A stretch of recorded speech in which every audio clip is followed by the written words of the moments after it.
اب رمضان شریف بھی آ رہا ہے، اور آپ کو معلوم ہے ہم نے رمضان میں پڑھائی رکھی ہے، چھٹیاں نہیں رکھی۔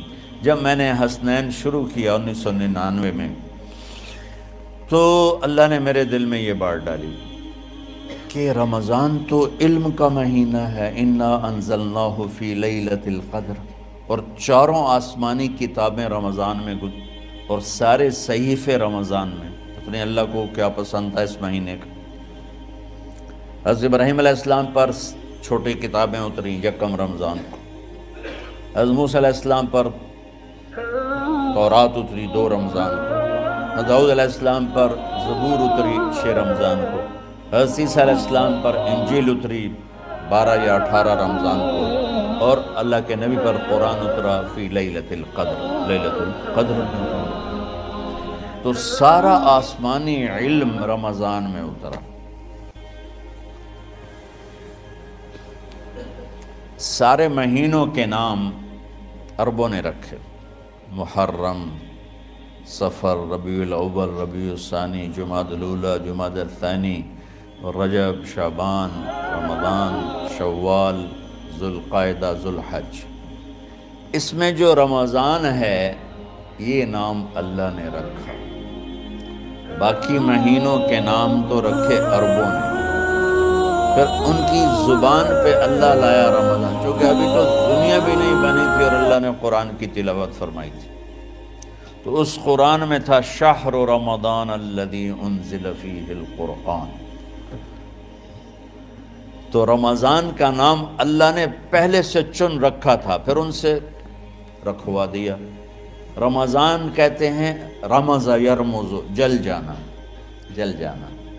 رمضان کو رمضان کیوں کہتے ہیں؟ کہ اس میں گناہ جل جاتے ہیں۔ مسلمان پہلا روزہ رکھتا ہے اور اس کے گناہ اللہ جلانا شروع کرتا ہے، اس کی بھوک پیاس کی آگ میں گناہوں کو ڈالتا ہے، جلاتا ہے۔ آخر 29 رمضان یا 30 رمضان آخری رات اللہ تعالیٰ اس کی پچھلے سال کے سارے گناہ معاف فرما دیتا ہے۔ تو اس کو اس سے تشبیہ دی گئی کہ جیسے جلنے سے چیز ختم ہو جاتی ہے، رمضان کے روزے کی بھوک اور پیاس کی تپش سے اللہ تعالیٰ پچھلے سال کے سارے گناہوں کو معاف فرما دیتے۔ تو مجھے خیال آیا اس وقت جب ابھی بالکل کزرع اخرج شطأہ تھا، ہمارے مدرسے کی مثال کزرع اخرج شطأہ، دعا کرو اللہ تعالیٰ فاستغلظ فاستوی علی سوقہ اسے بنا دے۔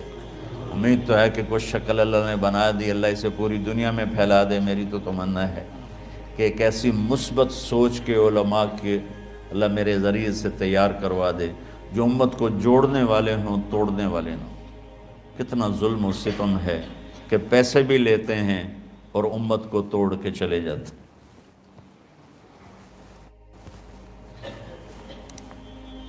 میں نے ایک خطیب سے کہا تم یہ منفی تقریریں کیوں کرتے ہو، تم مثبت کیوں نہیں کرتے؟ تھوڑی چیزیں ہیں بتانے کے لیے لوگوں کو جس پر سارے مسائل، سچ بولو، کون سا مسئلہ کس کے خلاف کہے گا، محبت کرو، کس مسلک کے خلاف ہے یہ بات، ماں باپ کی خدمت کرو، رزق حلال کماؤ، شراب سے بچو، زنا سے بچو، جوئے سے بچو، سود سے بچو، رشوت سے بچو، جھوٹ سے بچو، ظلم سے بچو، ماں باپ کی نافرمانی سے بچو۔ یہ کتنی باتیں ہیں جو امت کو بتانے کی ضرورت۔ کہنے لگا یہ پھر پیسے نہیں لبدے، پیسے ہی اس گل دے لبدن کہ آج تسی فلانے آندہ توا لین بجامنا، اگر میں توا نہ لگاؤں تو میں تو نہ پیسے نہیں دے میں۔ تو یہ اس وقت سٹیٹس ہے، تو کیا پیغام جائے گا؟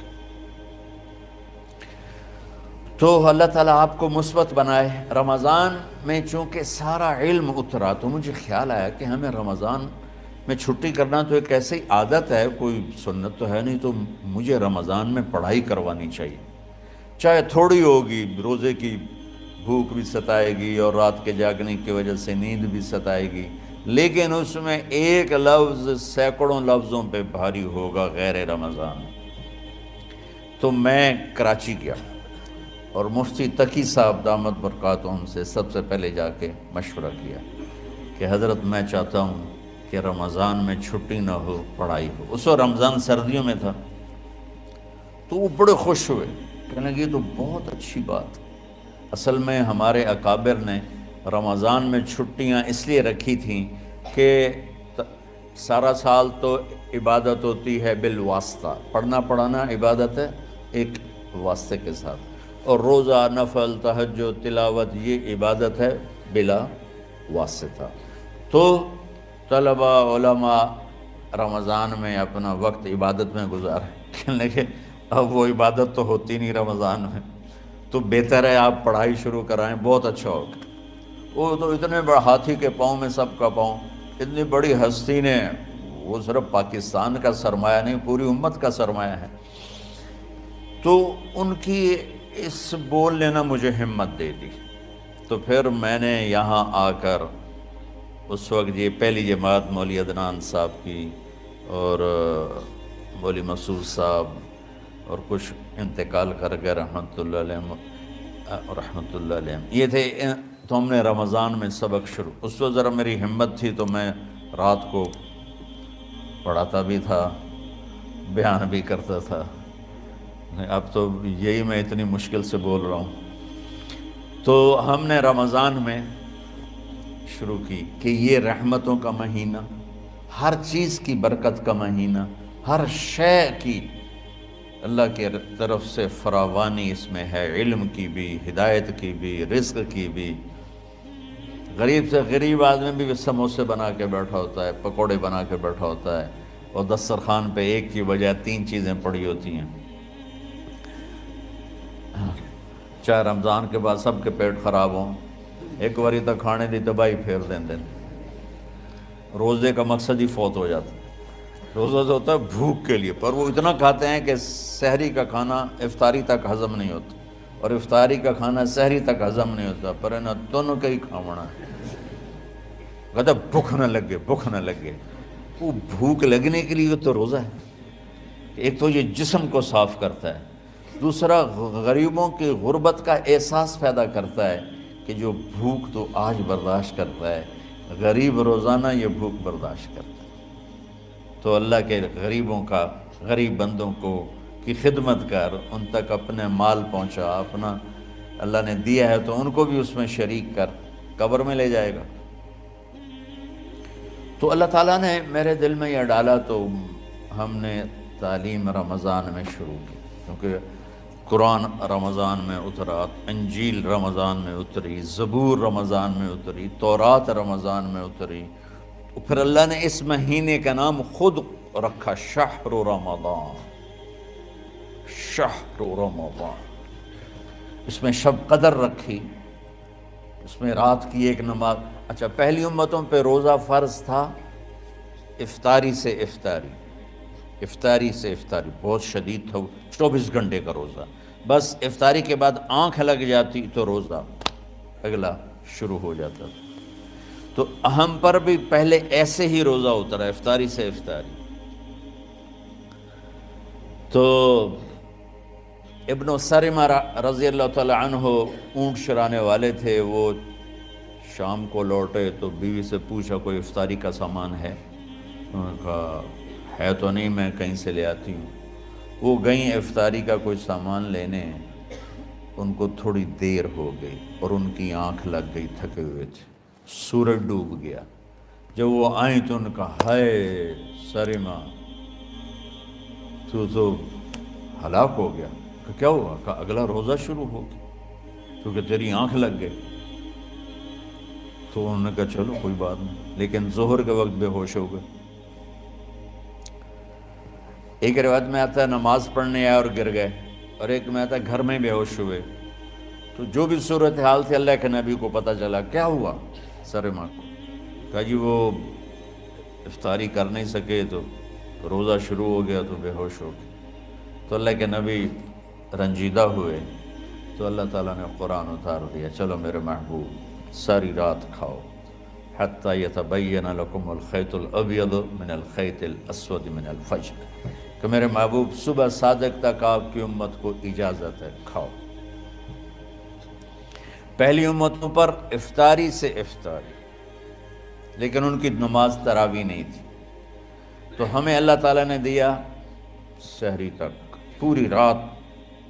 اچھا ایک صحابی آئے، یا رسول اللہ میں تو مارا گیا۔ آپ نے کہا کیا ہوا؟ کہا میرا روزہ تھا، میں بیوی کے پاس چلا گیا۔ آپ نے کہا تو پھر تو غلام آزاد کر، کفارہ دے۔ کہا جی میں تو خود غریب آدمی ہوں، غلام کہاں سے آزاد کروں، خریدنا پڑے۔ آپ نے کہا 60 مسکینوں کو کھانا کھلا۔ کہ میں آپ مسکین ہوں، میں کینوں کھانا کھلاؤں؟ آپ نے فرمایا پھر آخری ہے کہ 60 روزے رکھ، وہ مسلسل رکھنے ہوتے ہیں جو کفارے کے ہوتے ہیں۔ وہ کہنے لگا ایک روزے چاہے کم کیتا ہے، 60 روزے اچ میں کی کروں گا؟ تو آپ نے فرمایا اچھا ٹھیک ہے بیٹھ جا۔ بیٹھ گئے۔ تھوڑی دیر ہوئی تو ایک انصاری صحابی کھجوروں کا ٹوکرا لے کر آیا، یا رسول اللہ یہ صدقے کی کھجوریں ہیں، تقسیم فرما دیں۔ تو آپ نے فرمایا بھائی وہ کدھر ہو؟ کہا جی بیٹھا ہوں۔ آپ نے کہا ادھر آ، یہ کھجوریں لے جا اور 60 گھروں میں تقسیم کر دے۔ سبحان اللہ، اللہ نے اس امت کو لاڈ لڈائے ہیں، یہ اللہ کی لاڈلی امت۔ عجیب واقعہ یہ، کہنے لگا یا رسول اللہ، اللہ کی قسم مدینے میں مجھ سے غریب کوئی نہیں، آپ ایسا کرو یہ میرا کفارہ مجھے ہی صدقہ کر دو۔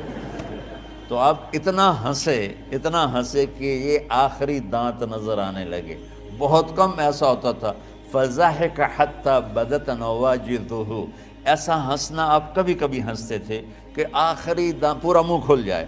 تو آپ اتنا ہنسے کہ آخری دانت تک نظر آنے لگے۔ تو آپ نے کہا اچھا جا لہجہ تیرے واسطے، لیکن یہ صرف تیرے لیے اور کسی کے لیے نہیں ہے۔ تو جب ایسی خیانت ہوئی تو اللہ تعالیٰ نے دوسرا حکم بھی اتار دیا، باشروہن، کہ تمہارے لیے بیوی بھی حلال ہے، کھانا بھی حلال ہے جب تک صبح صادق نہیں ہو جاتی۔ لیکن اللہ نے ہمیں ایک نماز عطا فرما دی جس کو ہم آج صلاۃ التراویح کہتے ہیں۔ میرے نبی کے زمانے میں اسے قیام اللیل کہا جاتا تھا۔ تراویح کا نام کب پڑا اس کا تو مجھے پتہ نہیں، کہیں نہ کہیں لکھا ہوگا، لیکن صحابہ کے دور میں اس نماز کا نام تھا قیام اللیل۔ اس لیے حضرت عائشہ رضی اللہ تعالیٰ عنہ کی روایت ہے جس سے 8 رکعت والے حضرات استدلال کرتے ہیں کہ رمضان اور غیر رمضان میں اس کو امام بخاری نے قیام اللیل کا ہی عنوان دیا ہے، آپ نے 11 رکعت سے زیادہ نماز نہیں پڑھی۔ ایک ضعیف روایت میں ہے کہ آپ نے 3 دن پڑھائی نماز، یہ تو صحیح روایت ہے۔ کتنی رکعت پڑھائی؟ تو ایک ضعیف روایت میں ہے کہ 20 رکعت پڑھائی۔ اچھا ضعیف روایت سے عبادت ثابت نہیں ہو سکتی، حکم شرعی۔ تو جب حضرت عمر رضی اللہ تعالیٰ عنہ نے سب کو، اب میرے نبی کے دور میں 3 دن کے بعد آپ تو آئے نہیں کہ کہیں فرض نہ ہو جائے، تو صحابہ اپنے طور پر قرآن سنتے تھے ٹولیوں میں۔ صدیقی دور میں 2 سال وہ فتنوں میں گزرا، تو اس میں بھی اسی طرح چلا کہ ٹولیوں میں ہوتے تھے۔ حضرت عمر رضی اللہ عنہ کے زمانے میں حکومت مضبوط ہو گئی، طاقتور ہو گئے، تو ابتدائی سالوں میں نہیں، چند سالوں کے بعد اب مسجد میں تشریف لائے تو لوگ اس طرح کوئی 4 ادھر 4 ادھر 5 ادھر 10 ادھر 20 ادھر، تو کہنے لگے ان کو ایک ہی امام پہ جمع کر دیا جائے تو کتنا اچھا ہوگا۔ تو آپ نے سب کو اکٹھا کیا اور ابی بن کعب رضی اللہ تعالیٰ عنہ کو امام بنایا اور سب کو ایک نماز پہ جمع کر کے 20 رکعت کا حکم عطا فرمایا۔ تو حضرت عمر کا یہ عمل اس حدیث کو مضبوط کر دیتا ہے کہ چونکہ میرے نبی نے کہا علیکم بسنتی و سنت الخلفاء الراشدین من بعدی، کہ میری اور میرے خلفاء راشدین کی سنت پر مضبوطی سے عمل کرنا۔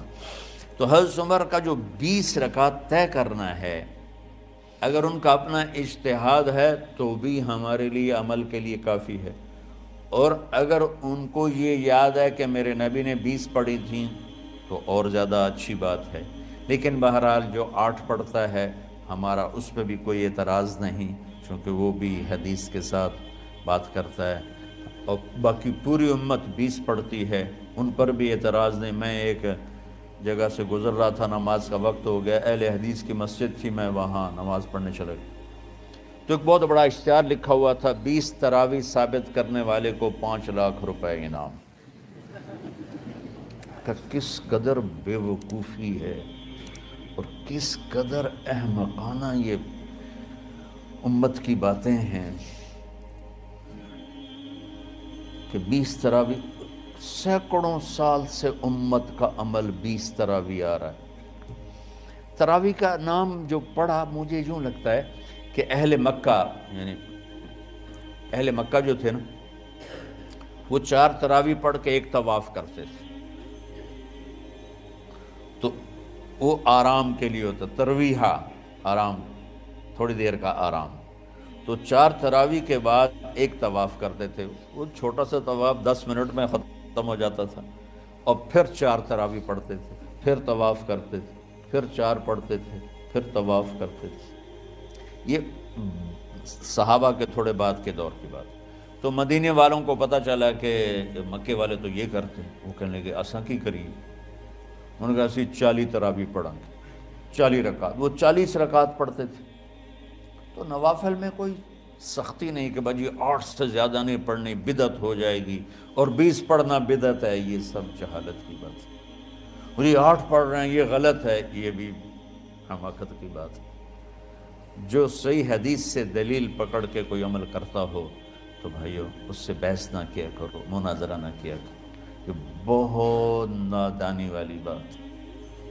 اور امت کا خلق لاکھوں کروڑوں انسانوں کا ایک عمل پہ جمع ہونا، یہ بذات خود اس کی طاقت کی ایک دلیل۔ اور حرمین جب سے میرے رب نے حضرت عمر نے 20 رکعت شروع کی، آج تک وہاں بھی ساری مساجد میں 8 رکعت تراویح ہوتی ہے، لیکن حرمین کی مسجد میں 20 رکعت، ادھر بھی ادھر بھی۔ اور یہ جو وہ وہاں ختم قرآن پہ دعا نہیں مانگی جاتی، یہ کس کا عمل ہے؟ حضرت عثمان کا۔ حضرت عثمان نے اپنے دور خلافت میں تراویح پڑھانے والے سے کہا جب قرآن ختم کرو تو دعا کرنا۔ وہ کہنے لگے جی کیا دعا کروں؟ کہ جو تیرے دل میں آیا کرنا۔ تو ختم قرآن کی رات تراویح کی آخری رکعت میں من الجنت والناس کے بعد دعا کے لیے ہاتھ اٹھانا، یہ حضرت عثمان رضی اللہ تعالیٰ عنہ نے اس کو زندہ فرمایا۔ اور امام دعا کرتا تھا 1 منٹ، 10 منٹ، 20 منٹ، جتنے بھی، اور پیچھے لوگ آمین کہتے تھے۔ وتر کی جماعت نہیں ہوتی تھی، وتر کو باجماعت حضرت مولا علی رضی اللہ تعالیٰ عنہ نے شروع کی کہ وتر کو بھی باجماعت پڑھا جائے۔ تو یہ ان کی سنت ہے کہ وتر کو باجماعت پڑھا گیا۔ تو اب یہ لہٰذا یہ سارے سنت جو کام ان خلفۂ راشدین سے ہوا وہ بھی سنت ہے۔ تو اللہ نے ہمیں ایک عبادت دے دی کہ میرا قرآن پڑھو اور سنو۔